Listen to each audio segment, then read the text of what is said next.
یہ بات یاد رکھیں کہ اللہ رب العزت کی ذات جب ناراض ہوتی ہے نا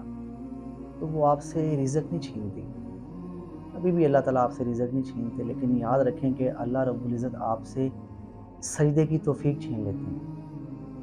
لیکن اگر آپ اچھا کھا رہے ہیں، اچھا پی رہے ہیں، اچھا سفر کر رہے ہیں، ہر چیز آپ جو ہے وہ مزے سے کر رہے ہیں، لیکن اس کے اندر آپ کو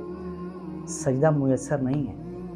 تو خدا کی قسم اللہ کی ذات آپ سے راضی نہیں ہے، اللہ کی ذات آپ سے ناراض ہے. آپ جو مرضی کر لیں یار،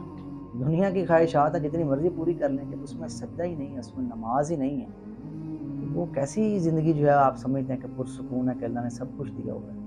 یاد رکھیں اگر اللہ نے کچھ بھی نہیں دیا ہوا نا، کچھ بھی نہیں دیا ہوا، بس 2 وقت آپ کھاتے ہیں، لیکن آپ اس کے اندر اللہ کو راضی کرتے ہیں، اس میں آپ سجدہ کرتے ہیں، نماز پڑھتے ہیں، یقین جانیں اللہ تعالیٰ نے آپ کو دنیا آخرت کی ساری جو ہیں وہ کامیاب